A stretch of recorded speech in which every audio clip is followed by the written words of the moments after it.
100% ছাত্ৰ-ছাত্ৰীৰ উত্তীৰ্ণৰে জিলিকি উঠিল নগাঁও বিদ্যা মন্দিৰ ছিনিয়ৰ ছেকেণ্ডেৰী উচ্চতৰ মাধ্যমিক চূড়ান্ত পৰীক্ষাত 100% ছাত্ৰ-ছাত্ৰীৰ উত্তীৰ্ণৰে গৌৰৱ কঢ়িয়াই আনিছে নগাঁও বিদ্যা মন্দিৰ ছিনিয়ৰ ছেকেণ্ডেৰী নগাঁৱৰ ফৌজদাৰী প্ৰতিষ্ঠিত এক আগশাৰীৰ ব্যক্তিগত খণ্ডৰ শিক্ষানুষ্ঠান হৈছে নগাঁও বিদ্যা মন্দিৰ ছিনিয়ৰ ছেকেণ্ডেৰী প্ৰতিষ্ঠাৰে পৰাই এক সুস্থ শৈক্ষিক পৰিৱেশ গঢ়ি তোলাত গুৰুত্বপূৰ্ণ ভূমিকা গ্ৰহণ কৰি আহিছে নগাঁও বিদ্যা মন্দিৰ ছিনিয়ৰ ছেকেণ্ডেৰী 2023-24 শিক্ষাবৰ্ষত উচ্চতৰ মাধ্যমিক চূড়ান্ত পৰীক্ষাত সুখ্যাতিৰে উত্তীৰ্ণ হৈ সমাজৰ আগত নিজৰ লগতে বিদ্যালয়ৰ নাম উজ্বলাই তোলা ছাত্ৰ-ছাত্ৰীসকলক বিদ্যালয়ৰ তৰফৰ পৰা ফুলাম গামোচাৰে সম্বৰ্ধনা জনোৱা হয়।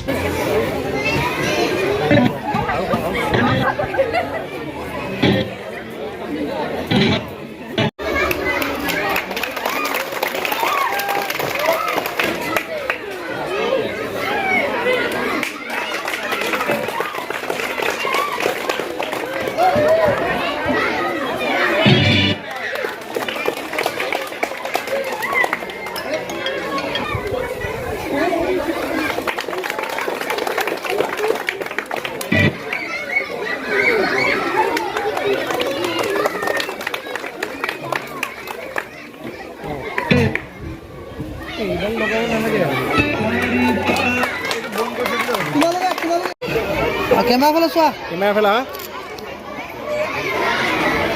উচ্চতৰ মাধ্যমিক তুমি ভাল ফলাফল লাভ কৰিলা এই ক্ষেত্ৰত তুমি কি ক'বা? হয়, মই বহুত সুখী যিখিনি কষ্ট কৰিছিলোঁ তাৰ ফল পাইছোঁ আৰু মা দেউতা ছাৰ বাইদেউসকলে যেনেকৈ কষ্ট কৰিছিলে তাৰ ফল দিব পাৰিছোঁ তাৰ বাবে মই বহুত সুখী। তুমি নিতৌ কেইমান ঘণ্টা পঢ়া শুনা কৰিছিলা?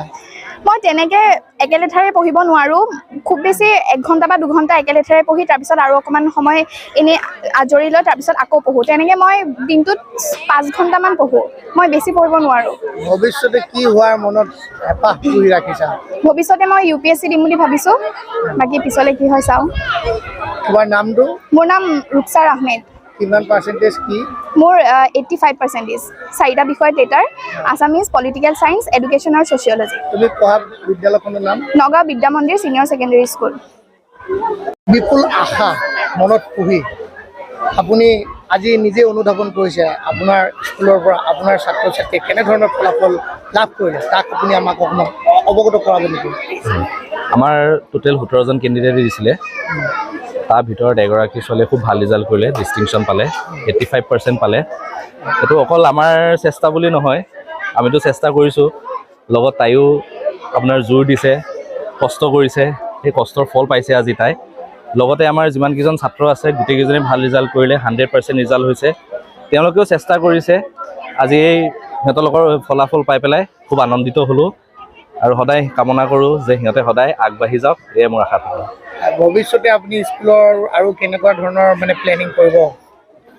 চাওক, এতিয়াতো প্লেনিং বহুত আছে তেনেকুৱা ধৰণৰ, মই বছৰে বছৰে আপগ্ৰেড কৰি কৰি গৈয়ে আছোঁ। আপোনাৰ লাষ্ট ইয়েৰ আমি কি হৈছিলে, স্কুলৰ প্ৰশ্ন কাকতবোৰ আমি নিজে কাটিছিলোঁ বা যোনখিনি কোৰ্চ প্ৰভাইড সেইখিনি আমি নিজে কৰিছিলোঁ। কিন্তু এইবাৰ আমি ক্লাছ 8লৈকে জাতীয় বিদ্যালয়ৰ আণ্ডাৰত আমি গুৱাহাটীৰ যোনখন নুনমাটি জাতীয় বিদ্যালয় তেওঁলোকৰ আণ্ডাৰত আমি পাৰ্মিশ্যন ল'লোঁ। লৈ পেলাই এতিয়া যোনখিনি কোৰ্চ মেটেৰিয়েল আছে বা পঢ়োৱা টেকনিক কিছুমান আৰু ধৰক কুৱেশ্যন পেপাৰ চব তেওঁলোকৰ পৰা আমি এতিয়া আহিব আৰু আমাৰ নিজৰভাৱে একো নাথাকে আৰু সেইটো এটা ভাল ষ্টেপ বুলি মই ভাবিছোঁ আৰু এইটো এটা ভাল ষ্টেপ হয় আৰু সেইটো আগবাঢ়ি যোৱাটো, সেইটো গাৰ্জেনেও বিচাৰে চাগে তেনেকুৱা এটা ষ্টেপ লোৱাটো। যিহেতু এবাৰ ষ্টেণ্ড উঠাই দিলে, এই ক্ষেত্ৰত আপুনি সুখী নে? এতিয়া সেইটো বিষয়ে কি ক'ম, সেইটো ধৰক সুখী নহয়, কাৰণ ধৰক বহুত কলেজৰ তেনেকুৱা চাগে ছাত্ৰ আছিলে যোনখিনি ষ্টেণ্ড কৰিবলগীয়া।